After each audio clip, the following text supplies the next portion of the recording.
here's the truth about American Pickers Danielle Colby's second job. Hello everyone. My name is Emma. Welcome to my channel. Before starting the video, please go ahead and hit the subscribe button and give this video a like. Danielle Colby has long been referred to by American Pickers supporters as the astute Queen of Rust. Since the show's debut in 2010, Colby has had a significant role in it. Colby's passion for history drove her to accompany Mike Wolfe and Frank Fritz on many of their nationwide selecting excursions, even though she was first employed as the office manager for Wolfe's antique store.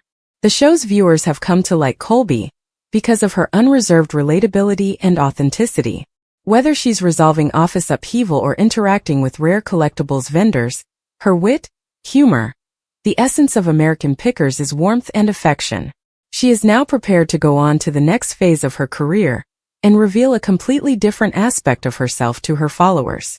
The majority of people are unaware that Colby's love for burlesque began long before she began working at Antique Archaeology, the store that was highlighted on American Pickers. The reality star talked candidly about her long-standing interest in the art form in an interview with River City's Reader. Colby claims that after seeing a show with comedian Margaret Cho and renowned burlesque performer Satan's Angel, her love for it was rekindled. The manager of the American Pickers store said the event changed her life and taught her to embrace her body and her individuality. Like many others, she had previously assumed that burlesque was the same as stripteasing. However, she found the performance to be enlightening. Colby made the decision to pursue a career in burlesque after being inspired by what she witnessed during the concert. She subsequently founded her own group, Burlesque Le Moustache, and used the stage name Danny Diesel. The group's playful, enjoyable approach to the art form was reflected in the name. Colby's goal for the group was to blend humor with imaginative storytelling, to make the viewing experience enjoyable and welcoming for all. They perform anything from musical shows to aerial acrobatics and knife throwing. Colby prioritizes body acceptance and positivity over all other topics in her troupe's performances. The Burlesque Le Moustache artists wrap themselves in pasties rather than display frontal nudity, and their performances are all about breaking free from conventional notions of beauty. For the first time in more than 10 years, American Pickers is taking a break, and Colby is using this opportunity to grow her second job. The reality star announced her newest business endeavor, a museum chronicling the history of stripping, on Instagram. The Colby's largest passion project to date is the Ecdysiast Arts Museum in Davenport, Iowa, which is scheduled to open on June 21, 2025. The goal of this museum is to educate the general public about burlesque and its development over time through events including performances, panels, workshops, and vintage parties. The word Ecdysiast, an archaic term for a burlesque dancer, stripper, or anyone engaged in the nude arts, is the source of the museum's name. In addition to showcasing unique costumes, literature, and jewelry that will let guests to fully immerse themselves in her world, Colby hopes to commemorate the burlesque tradition through her place. This seems like a logical next step in Colby's career, as she is now transforming from a performer to an active advocate for a field that is generally misinterpreted by the general public. In addition, the museum wants to honor both the younger generations of burlesque artists who are pushing the frontiers of the art form and the older performers who have influenced its history. Wolfe, Colby's co-star on American Pickers, has been tremendously supportive of her new endeavor. In a since-deleted social media post, Colby proudly informed her followers of the Pickers' kind donation to the museum. The Picker gave a rare vintage burlesque poster of Gay Dawn to the museum, a legendary performer from the 70s. By doing this, Wolfe has helped the reality star destigmatize the discussion surrounding her second career. Beyond monetary contributions, their support shows how much the two long-standing co-workers respect and admire one another. Colby's decision to concentrate on her passion project shows how influential she is becoming outside of the American Pickers community. It is reasonable to think that the reality star may not have time to assist Wolfe in his antique hunting endeavors, given that the show is on an extended break and the museum's opening date is drawing near. Colby will probably return to the program once it returns, though, because of her lifelong engagement and the close relationship she has with her co-star. There's no reason to think she can't follow both of her loves concurrently until she makes an official announcement about leaving American Pickers. Her two professions are actually essentially two sides of the same coin. The history and cultural impact of burlesque, Two topics that are essential to the story of American Pickers are the foundation of Colby's approach to the art form.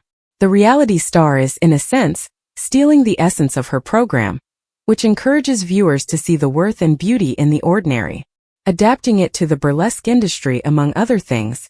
Despite being the show's shop manager, Colby has always taken a pretty unrepentant stance. She was the one who consistently reminded Wolf and his hunting companion, the late Frank Fritz, to respect the history of the objects they gathered. Colby is in a really unique position to close the gap between the two businesses in light of this. Colby and Wolf may go on a quest to find antique burlesque memorabilia on upcoming episodes of American Pickers exhibit at her museum and merge her two interests into a single, well-thought-out effort. For Colby and the program, the concept seems like a logical next step. Bringing the reality star's two worlds together may be a fantastic way to capitalize on the audience's genuine interest in her second career, which has always been present. Frank Fritz and Mike Wolf travel throughout America looking for priceless antiques and artifacts in barns, cellars, and junkyards. Their travels highlight the nation's hidden riches and rich history by unearthing unusual artifacts, haggling with oddball personalities, and bringing forgotten relics back to their former splendor. Danielle Colby is best known as one of the stars of American Pickers, where she manages the antique archaeology store and handles much of the business/off-screen work, while Mike Wolf and others pick for antiques around the country. Looper +3 Detroit Metro Times +3 Collider +3. But outside of the show, she has a second, and sometimes misunderstood, career. Burlesque performance, nudity art, costume collection, and now even operating her own museum tied to that world. Parade +3 Collider +3 Yahoo Lifestyle under the stage name Danny Diesel. Detroit Metro Times +2 Yahoo Lifestyle +2. She runs or is part of a burlesque troupe, Burlesque Lou Mustache, that emphasizes performance, artistry, costume and expression rather than just shock value. Collider +2 Detroit Metro Times +2. She is has opened the Ecdysiast Arts Museum in Davenport, Iowa. This is a space meant not just for spectacle, but for historical education, the history of striptease, burlesque, vintage costumes, and the cultural backdrop of nudity art. Collider +2 Yahoo Lifestyle +2. She is vocal that being an ecdysiast, a somewhat old-fashioned term for someone who performs acts of shedding clothing for performance, nude art, etc., is part of her identity, and she wants the public to understand it, that it is performance art, history, personal expression. Yahoo Lifestyle +2 Detroit Metro Times +2. Because burlesque and stripping/nude art is often stigmatized or sensationalized, there has been a lot of rumor, misunderstanding, or clickbait about what Danielle's second job is or implies. Some of the common misrepresentations: that she is a stripper in the usual sense, i.e. working in strip clubs full-time. The truth is more nuanced. She has indicated that her work involves nudity/art, but framed as performance art, burlesque, stage shows, vintage/art pieces, education. That does not necessarily mean what some people assume. Yahoo Lifestyle +1.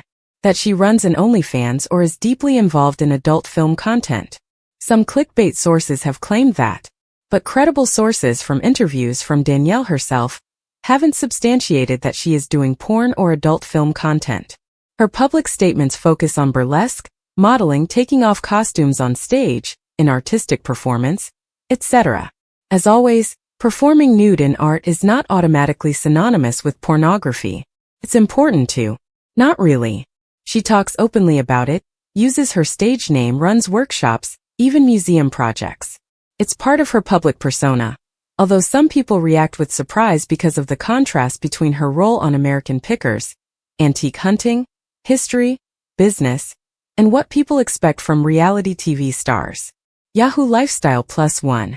From interviews and her own statements, here's what seems to drive